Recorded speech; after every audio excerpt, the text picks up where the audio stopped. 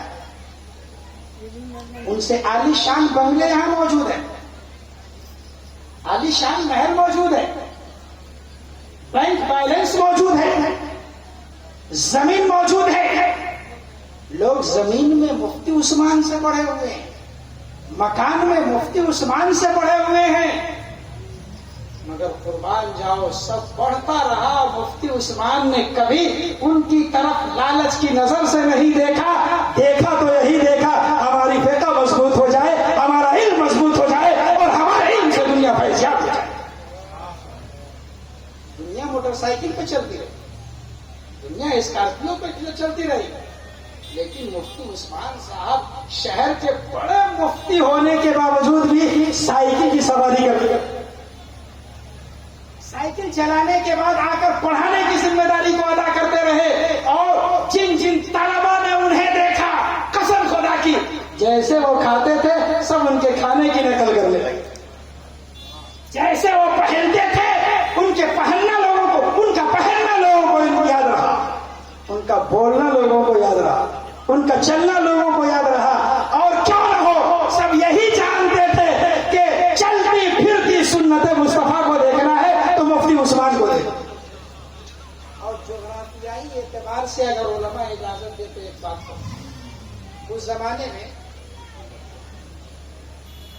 جس طرح آج مشرق سے سورج نکلتا ہے مغرب میں ڈوبتا ہے, جغرافیائی اعتبار سے ہمارے علاقے میں بھی سنت و شریعت کا سورج نکلتا بھی تھا اور ڈوبتا بھی تھا.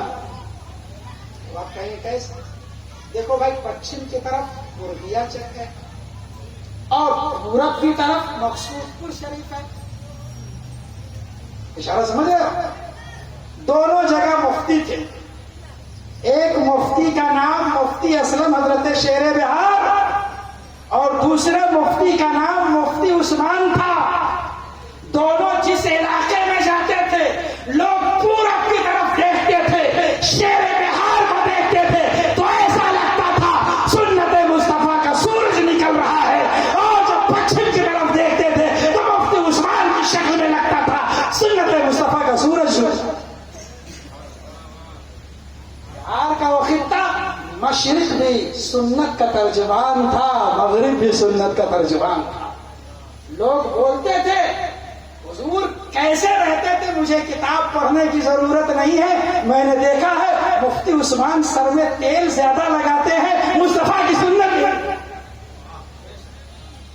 میں نے درزیوں کو کہتے ہوئے سنا ہے, سلائی کرنے والوں کو میں نے کہتے ہوئے سنا ہے, اور برسر اسٹیج بول رہا ہوں, یہ حق بات بول رہا ہوں. میرے خاندان کے لوگوں نے کہا کہ اگر سنت مصطفیٰ کو ہمیں دیکھنے کی ضرورت ہوتی ہے تو ہم کتاب نہیں پڑھتے ہیں, مفتی عثمان کو دیکھ لیتے ہیں, ان کے چلنے سے پتہ چل جاتا ہے چلنے کا سنت طریقہ یہ, ان کے کھانے کے انداز سے پتہ چل جاتا ہے کھانے کا سنت طریقہ یہی ہے. پروردگار عالم ان کے مرقد انور پر انوار و تجلیات کی بارش فرمائے. وآخر دعوانا ان الحمد للہ رب العالمین. السلام علیکم.